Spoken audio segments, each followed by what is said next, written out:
Venir au monde dans une famille démunie n'est la faute de personne. Par contre, vouloir sortir ou rester dans la pauvreté est de la responsabilité de chacun. Selon une étude, 8 personnes sur 10 parmi les riches se sentent responsables de leurs finances. Dans le même temps, 8 personnes sur 10 parmi la classe moyenne ou les pauvres sont toujours en train d'accuser quelqu'un sur leur situation financière. Cet exemple montre la différence de perception qui peut exister entre ce qu'on appelle les riches et ce qu'on qualifie de pauvres. Il y a une certaine mentalité et surtout des habitudes qui gardent les gens dans des situations de carence, des situations de pauvreté. Avant de découvrir ces habitudes, je t'invite à t'abonner à cette chaîne sur laquelle je te parle de l'abondance sous toutes ses formes.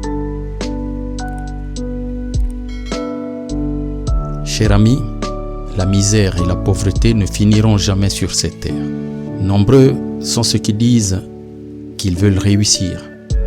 Ils disent qu'ils rêvent d'une vie meilleure. Mais il y a un problème. Peu de gens sont prêts à payer le prix qu'il faut, à fournir l'effort qu'il faut. Il y a un deuxième problème. C'est que ce soit dans nos foyers, donc nos familles, ou à l'école, très peu de gens ont reçu les conseils nécessaires pour réaliser, pour comprendre qu'il y a des habitudes qui amènent à la carence, à la pénurie, à la pauvreté. Il est donc très important de parler des habitudes qui mènent à la pauvreté, ou en tout cas qui gardent les gens dans la pauvreté, car les habitudes proviennent de la mentalité. La mentalité elle-même provient de notre façon de penser et de l'éducation. Mon intention n'est pas de te culpabiliser si tu as certaines de ces habitudes. Mon but est simplement de te faire réaliser qu'il existe des habitudes qui peuvent freiner ton désir d'évolution. Mon objectif est que tu puisses identifier et prendre conscience des habitudes qui t'empêchent de marcher vers une vie plus abondante, une vie plus riche. L'habitude numéro 1, c'est celle d'avoir un entourage qui te tire vers le bas. Tu as déjà entendu le dicton qui dit « Dis-moi qui tu fréquentes et je te dirai qui tu es ». Les mentors et coachs les plus célèbres de la planète n'arrêtent pas de répéter « Tu es la moyenne des 5 personnes qui t'entourent ». En extrapolant cela dans le champ de la finance, ils disent qu'il est possible de déterminer les revenus d'une personne à partir des revenus des 5 personnes avec lesquelles elle passe le plus de son temps. Tu as dû déjà rencontrer des gens qui passent leur temps à parler, à réinventer le monde. Mais au moment d'agir, on ne les voit plus. Ils disparaissent. Si tu passes ton temps avec de tels gens, qu'as-tu déjà posé comme acte? Qu'as-tu déjà réalisé si tu passes ton temps avec de telles personnes? Tu constateras qu'une personne qui dans son cercle n'a que des gens qui font le strict minimum, qui ne sont pas des entrepreneurs et qui se laissent vivre, va rarement se démarquer. Elle aura généralement à suivre les mêmes habitudes. Jack Ma, le fondateur de la société chinoise Alibaba, a déclaré un jour qu'on ne devient pas riche parce qu'on raisonne comme un philosophe. On ne devient pas riche parce qu'on se comporte comme un aveugle qui regarde un autre aveugle. Lorsque tu changes et que tu adoptes petit à petit des habitudes de succès, tu constateras que les personnes du cercle des passifs vont commencer à s'éloigner. Imagine maintenant que tu sois entouré de 5 personnes qui cherchent constamment comment améliorer leur vie. Ils cherchent comment avoir une vie de prospérité et une vie d'abondance. Ils cherchent comment contourner telle difficulté, comment éviter de tomber dans telle situation. Si tu t'entoures de ce genre de personnes, tu seras forcément influencé par leur comportement positif. Ta vie sera plus prospère et plus abondante. Cher ami, évite de t'entourer et surtout de t'associer à des gens oisifs si tu veux progresser, si tu veux avoir une vie abondante. Habitude numéro 2, dormir plus qu'il ne faut. Ce n'est pas un secret. Les livres sur la vie des gens qui ont de l'abondance en général, qu'elle soit financière ou spirituelle, expliquent qu'ils dorment ce qu'il faut et se réveillent très tôt. Il est important de te reposer, mais dors tes 8 heures ou ce qu'il faut. Par contre, lève-toi tôt pour commencer à produire. Sois productif pendant plusieurs heures par jour. Si pour une raison quelconque, tu te lèves tard, rattrape ces heures de travail. Tu es venu sur cette terre pour vivre certes, mais pour vivre, tu dois produire. Pour produire efficacement, donne-toi le temps de méditer et de pratiquer les routines qui t'aident à garder ton énergie, ta performance. Habitude numéro 3, la procrastination. Au cas où tu n'as jamais entendu ce terme, il s'agit simplement d'une habitude qui consiste à remettre les choses à plus tard, à la semaine suivante, au mois suivant, à l'année suivante. Donc de toujours remettre les choses à plus tard. Nous vivons dans un monde rapide où nous voulons tout avoir maintenant, tout de suite. Mais quand il faut produire, quand il faut travailler, on commence à procrastiner.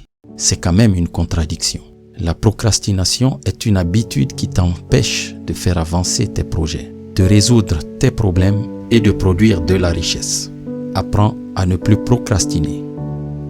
Habitude numéro 4. Attendre le moment idéal. Attendre le moment idéal est une manière de procrastiner. On se trouve des habitudes en permanence. J'entreprendrai quand je serai plus sûr de moi. J'investirai plus tard quand j'aurai plus d'argent. Un poète français disait qu'en attendant toujours à plus tard, nous pouvons perdre les meilleurs moments, les meilleures expériences, les meilleurs amis, la meilleure famille. Apprends à faire ce que tu dois faire quand tu dois le faire. Comme a dit le poète, le jour est aujourd'hui, l'instant est maintenant. Habitude numéro 5.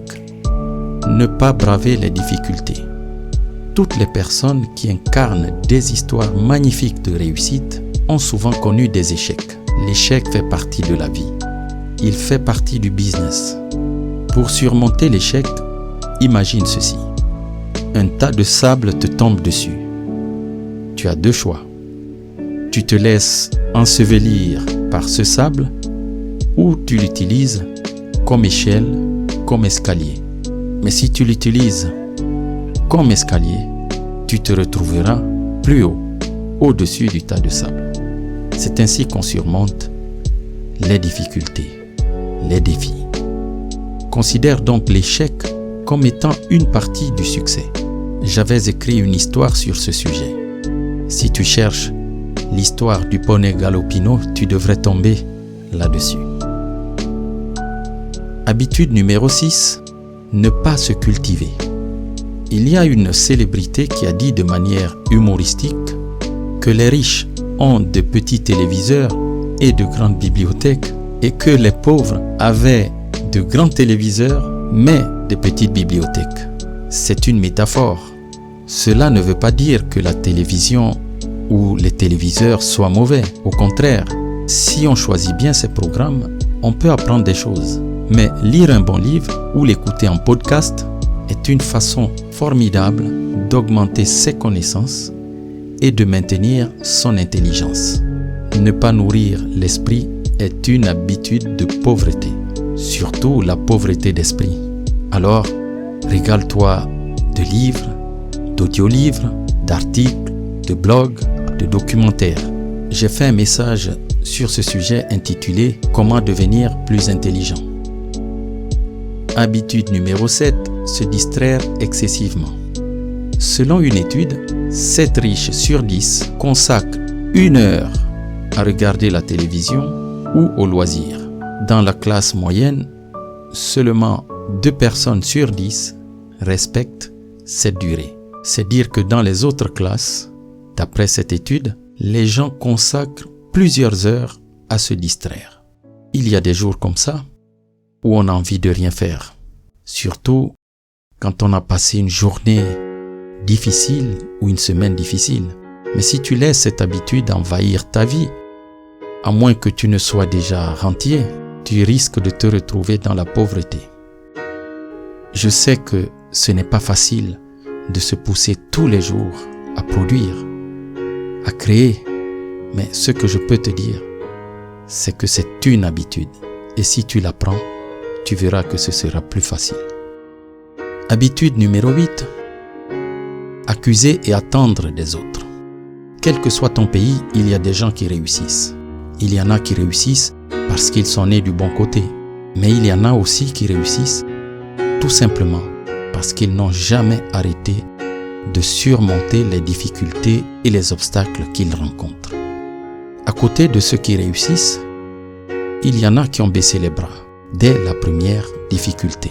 Ils vivent maintenant sans ressources suffisantes. Ils se morfondent sur le mal qui leur a été fait. Ils ont toujours un bouc émissaire pour expliquer leur situation sociale. Certains accusent le dirigeant au pouvoir et espèrent que si on le changeait, ça ira mieux. D'autres attendent de gagner à la loterie ou se contentent d'être pris en charge par l'État. Et même quand ils ont un travail, ils se plaignent de leur patron, d'être maltraités, d'être mal payés, de ne pas avoir d'augmentation de salaire ou suffisamment de jours de vacances. À l'échelle des familles, ceux qui ne réussissent pas auront tendance à médire ou accuser les autres. Il vaut donc mieux que dès aujourd'hui, tu arrêtes d'attendre et d'accuser. Cela t'évitera de continuer dans l'escalade de la pauvreté. Habitude numéro 9, compter sur la providence, la chance en d'autres termes. Pour réussir, il faut en général 3 ingrédients. Le talent, le travail et la chance.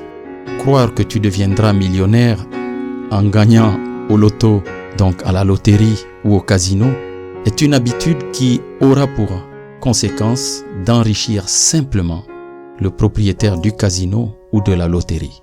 Il vaut mieux compter sur les 2 autres possibilités que tu peux maîtriser, que tu peux développer, le talent et le travail. Avec ces 2-là, tu peux t'attirer la chance. Mais si tu ne comptes que sur la chance, tu risques d'attendre toute ta vie. Habitude numéro 10. S'enfermer dans sa zone de confort.